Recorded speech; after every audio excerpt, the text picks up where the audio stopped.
ये कहानी है गरीब सविता की, जो अपनी दो बेटियों लता और गीता के साथ झोपड़ी में रहती थी।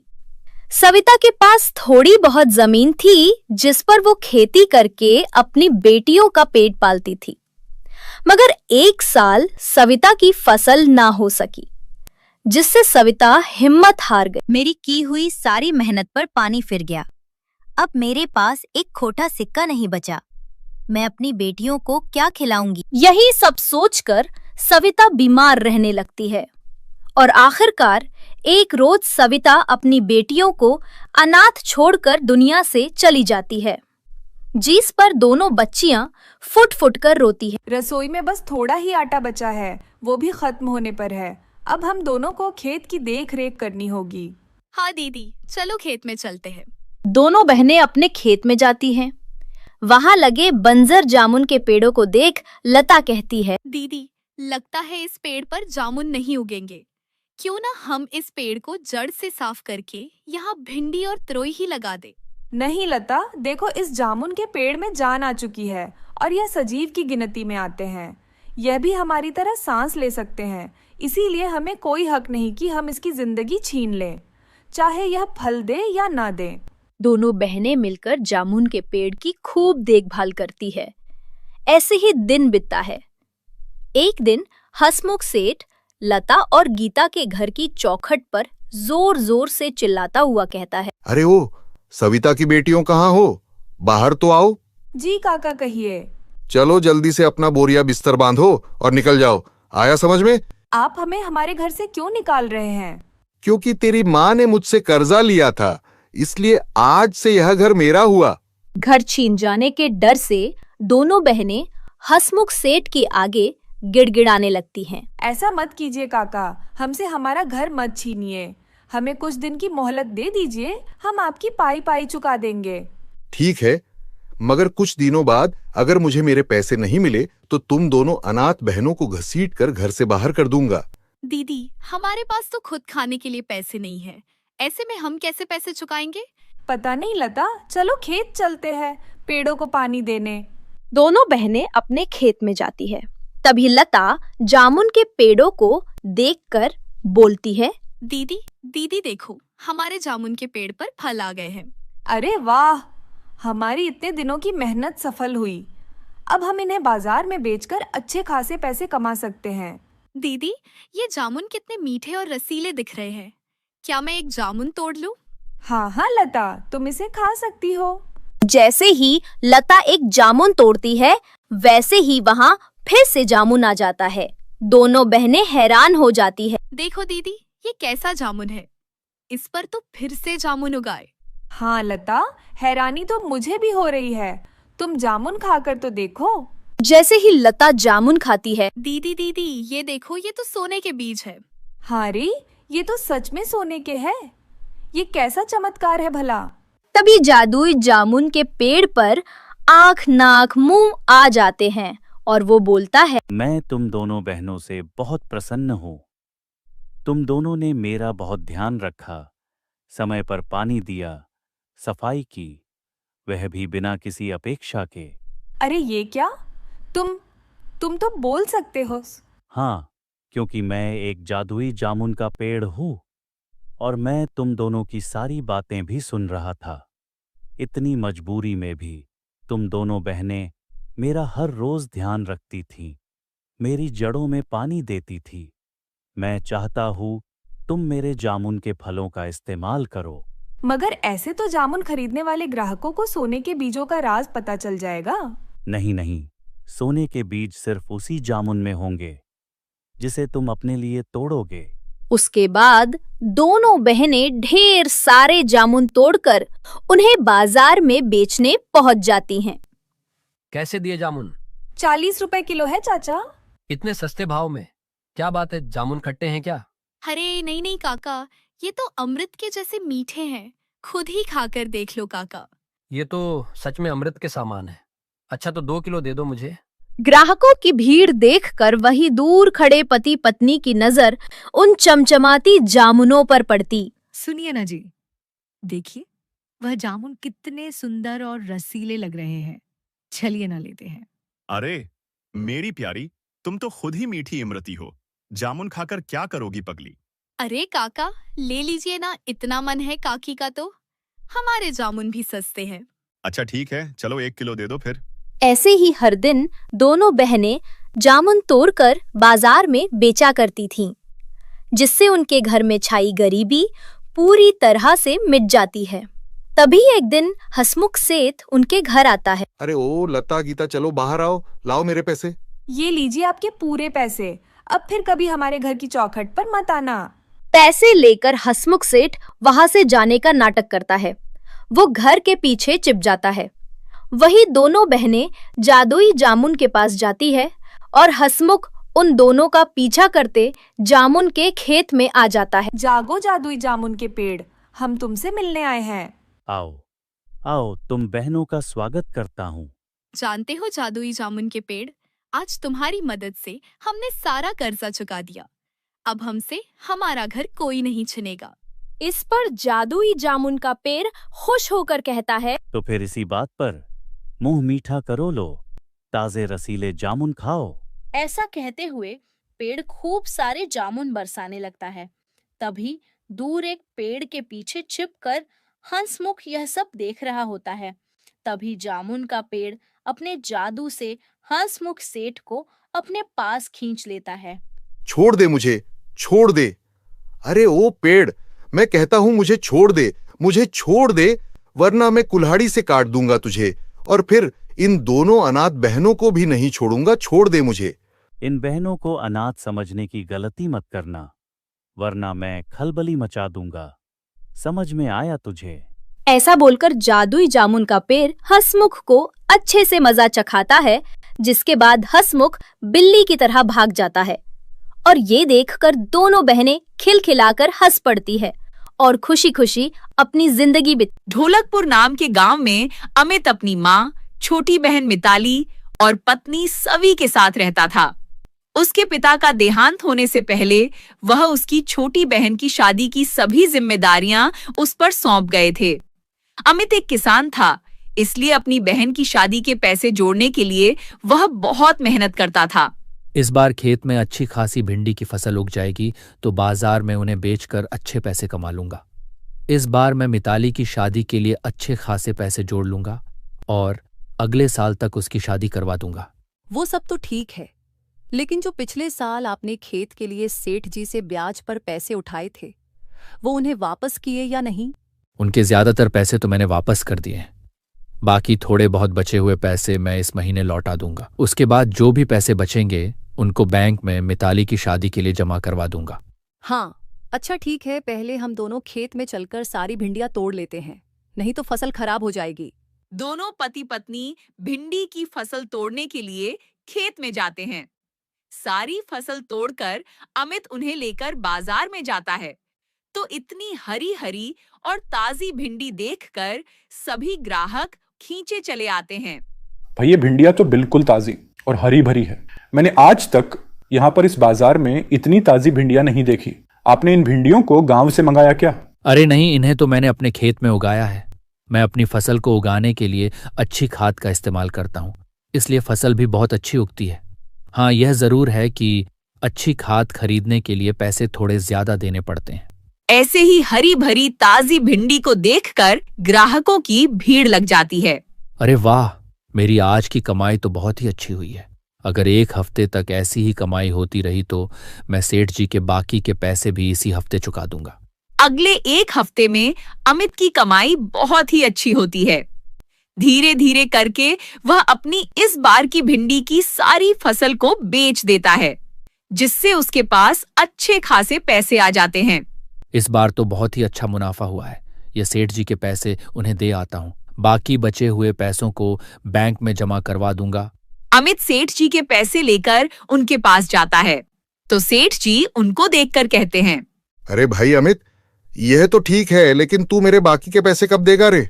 बाकी के पैसे? मैं कुछ समझा नहीं सेठ जी। इसमें भला ना समझने वाली कौन सी बात है रे? तूने मुझसे 1 साल पहले ब्याज पर पैसे लिए थे। मैंने तुझे वह चुकाने के लिए 6 महीने का समय दिया था, लेकिन तूने उस समय को खींचकर 1 साल कर दिया। अब जो तूने मुझे 6 महीने देरी से पैसे दिए हैं, उनका ब्याज तो मैं तुझसे लूंगा ही ना। सेठ जी, ऐसा मत कीजिए। आपको तो पता है कि मेरी माँ बीमार हो गई थी, इसलिए पैसे देने में इतना समय लग गया। अगर उस समय माँ बीमार ना हुई होती तो मैं तभी आपके पैसे चुका देता। देख अमित, तेरे घर में क्या चल रहा है उससे मुझे कोई मतलब नहीं है, समझा? मुझे तो बस मेरे पैसे चाहिए। अगर मैं ऐसी ही कहानियां सुनकर हर किसी पर तरस खाने लगा तो मेरा तो नुकसान हो जाएगा ना। तेरा 6 महीने का ब्याज लगाकर अभी भी पूरे 50,000 रुपए बाकी है, समझा? अगर तूने कल तक वह पैसे नहीं चुकाए तो कल से तेरा खेत मेरा हो जाएगा। अब जा यहां से और कल तक मुझे मेरे पूरे पैसे चुका दे। अमित सेठ जी के सामने खूब मिन्नतें करता है, लेकिन सेठ जी उसकी कोई भी बात नहीं सुनते। वह निराश परेशान होकर अपने घर आता है और अपने खेत को बचाने के लिए वह इस बार कमाए हुए अपने सभी पैसे सेठ जी को ब्याज के तौर पर दे देता है। मेरी इस बार की सारी मेहनत सेठ जी के पैसे चुकाने में ही चली गई। मुझे नहीं पता था कि सेठ जी मुझसे 6 महीने देरी से पैसे चुकाने पर इतना ब्याज लेंगे। अब जो हो गया सो हो गया। कम से कम हमारे पास इतने पैसे तो बचे हैं जिससे हम दोबारा से भिंडी की फसल उगा सके। इस बार फसल बेचकर जो पैसे आएंगे आप उन्हें बचाकर रखना, और बस एक बात याद रखना कि चाहे कुछ भी हो दोबारा कभी कर्जा नहीं लेंगे। एक कर्जा चुकाने के लिए देखा ना हमारा कितना नुकसान हो गया। अब फिर से मुझे मिताली की शादी के लिए 1 साल और रुकना पड़ेगा। पता नहीं मेरी बहन के साथ ये क्या हो रहा है। भैया, आप मेरी शादी के लिए इतनी चिंता मत करो। आप हमेशा मेरी शादी की टेंशन लेते रहते हो। ऐसा ही रहा तो आप बीमार हो जाओगे। और सच बताऊं तो मैं शादी करना भी नहीं चाहती। मैं तो बस आप लोगों के साथ रहना चाहती हूँ। लेकिन ऐसा मुमकिन तो नहीं है ना मिताली। हर लड़की को एक ना एक दिन अपना मायका छोड़कर अपने ससुराल तो जाना ही पड़ता है। अमित फिर से अपने खेत में भिंडी की फसल उगाता है। इस बार भी पिछली बार की तरह उसके खेत में बहुत ही अच्छी फसल उगती है।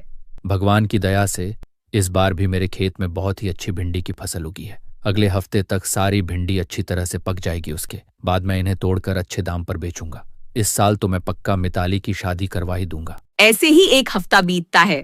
तभी भिंडी की फसल तोड़ने से एक रात पहले ही अचानक मौसम खराब हो जाता है और आधी रात को बहुत तेज बारिश शुरू हो जाती है, जिस वजह से अमित की इतने दिनों की मेहनत मिट्टी में मिल जाती है। अगले दिन जब अमित उठकर अपने खेत को देखता है तो अपने खेत की ऐसी हालत देखकर वह रोने लगता है। हे भगवान, ये तूने मुझ गरीब पर कैसा अत्याचार किया है। पिछली बार पैसे कमाए तो सारे सेठ जी ने ले लिए।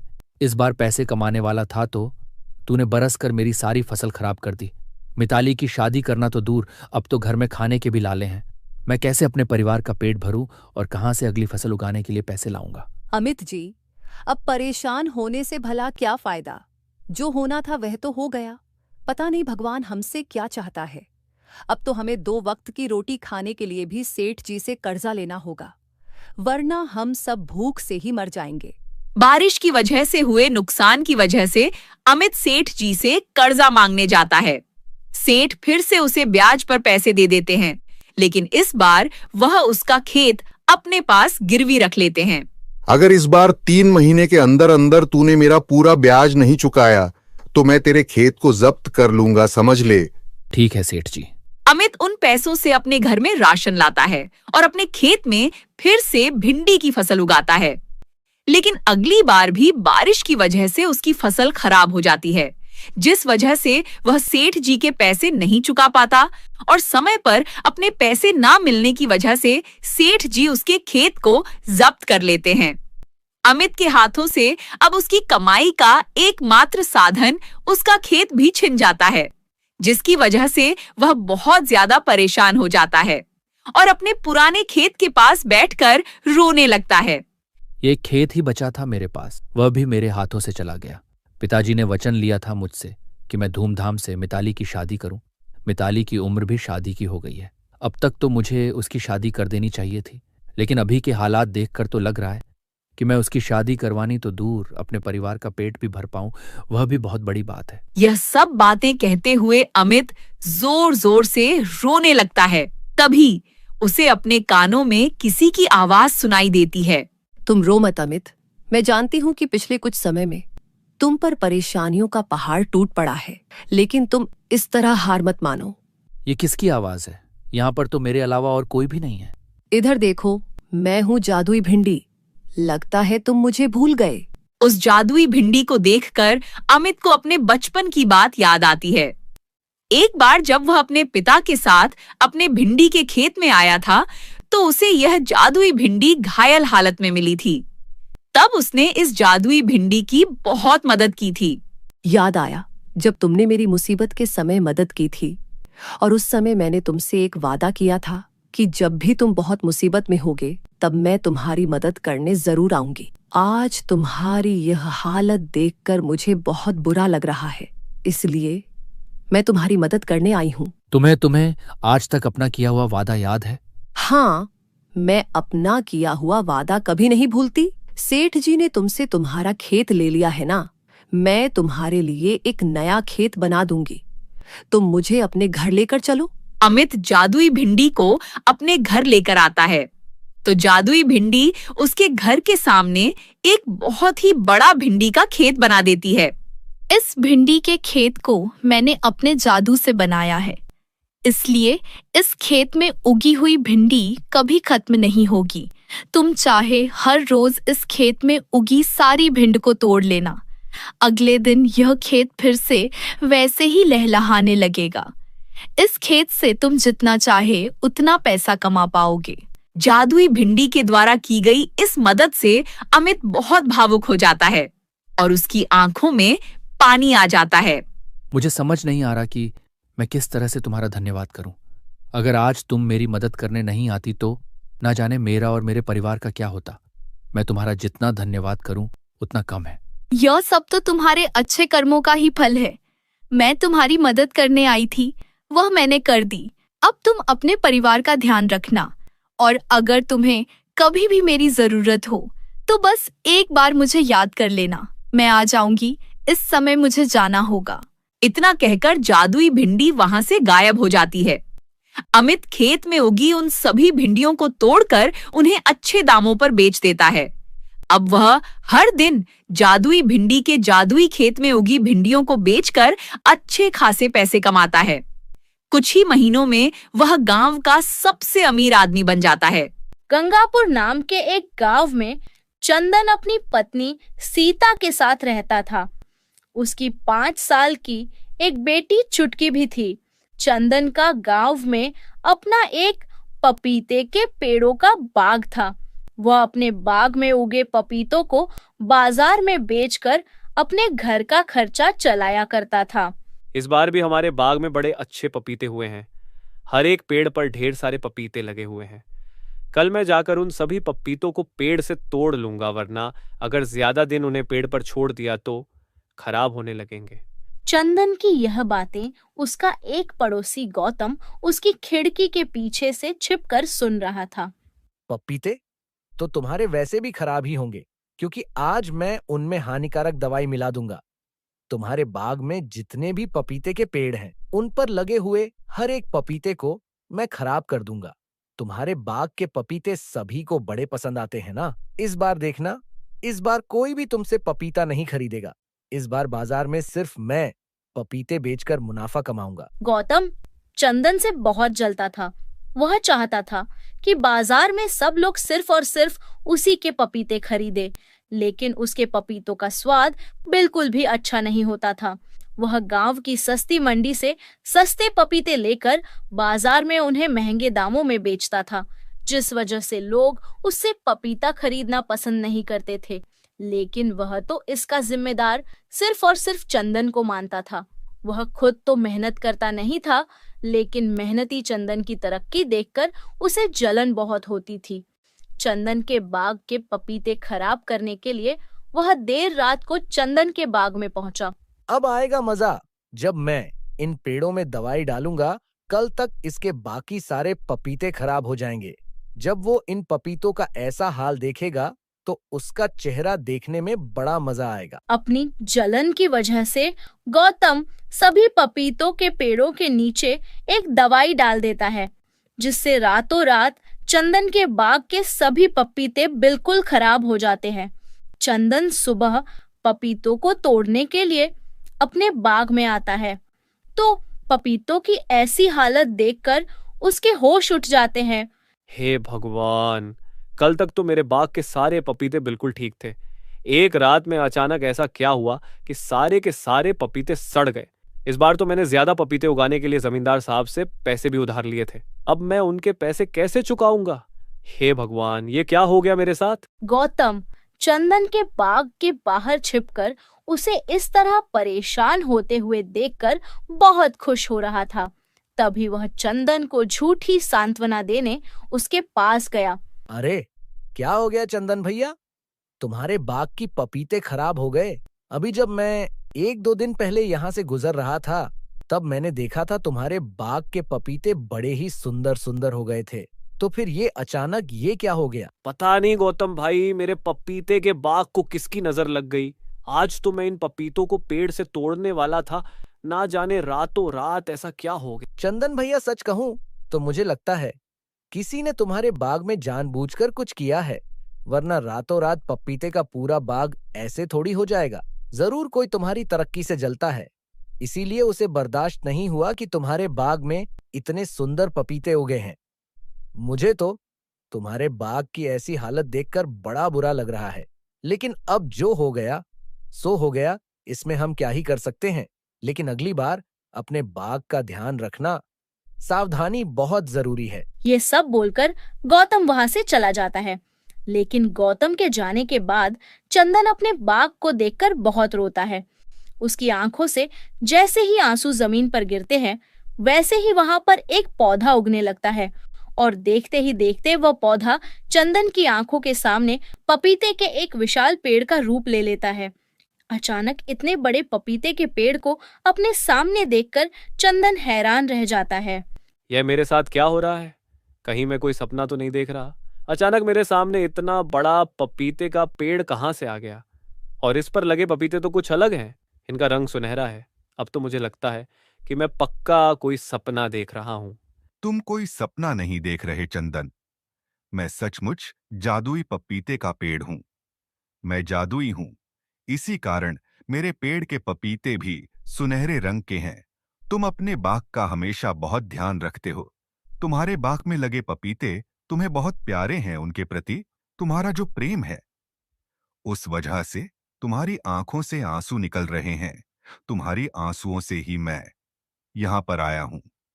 तुम बहुत परेशान हो, इसीलिए मैं तुम्हारी मदद करना चाहता हूं। तुम तो एक पेड़ हो। तुम भला मेरी क्या मदद कर सकते हो? अब तो मुझे बस इंतजार करना होगा जब तक मेरे बाग में दोबारा सभी पेड़ों पर पपीते नहीं लग जाते। नहीं चंदन, तुम्हें इंतजार करने की जरूरत नहीं।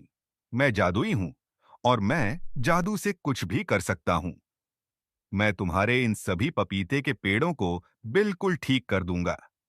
इन पर फिर से ताजा ताजा पपीते आ जाएंगे, जिन्हें तुम आराम से बाजार में बेच सकते हो।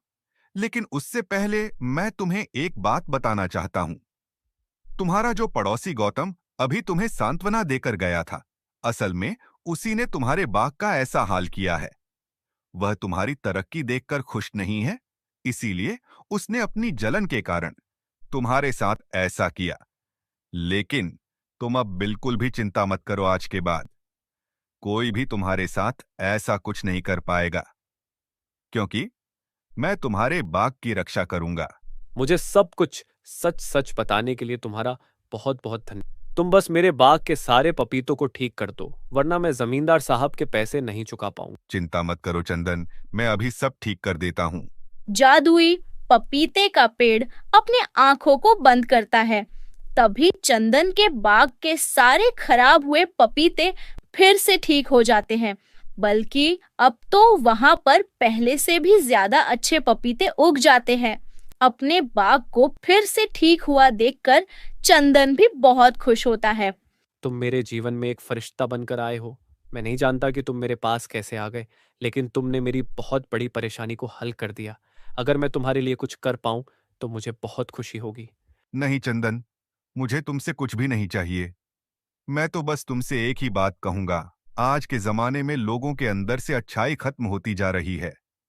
वे दूसरों को मुसीबत में देखकर उनकी मदद नहीं करते।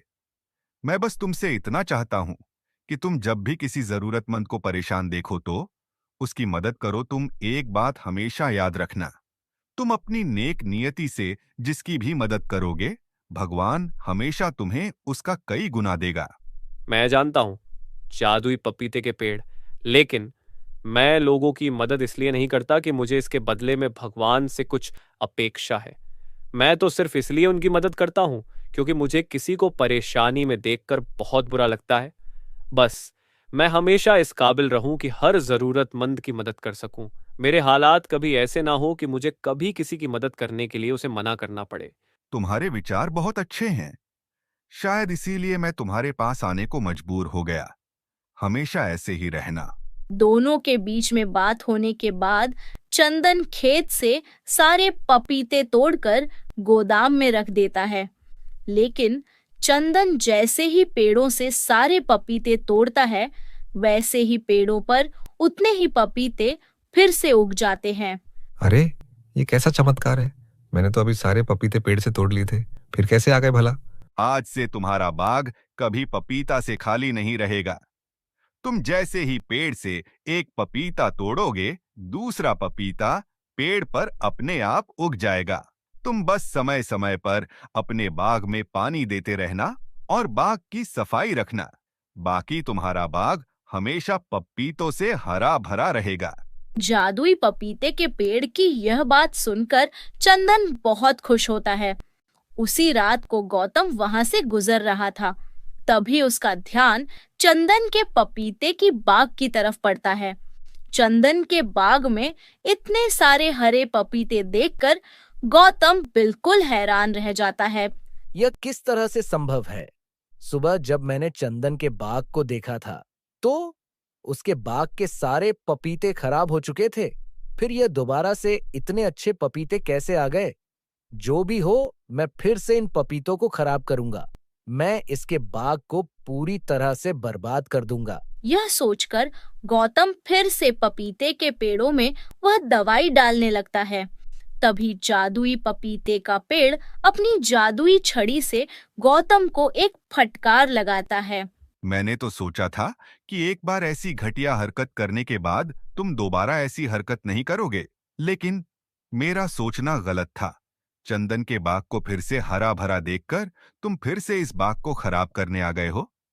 मुझे किसी को सजा देना अच्छा नहीं लगता, लेकिन तुम जैसे लोग बिना सजा के नहीं मानते। जब तक तुम लोगों को अच्छी खासी खुराक ना मिल जाए, तुम लोग नहीं सुधरोगे।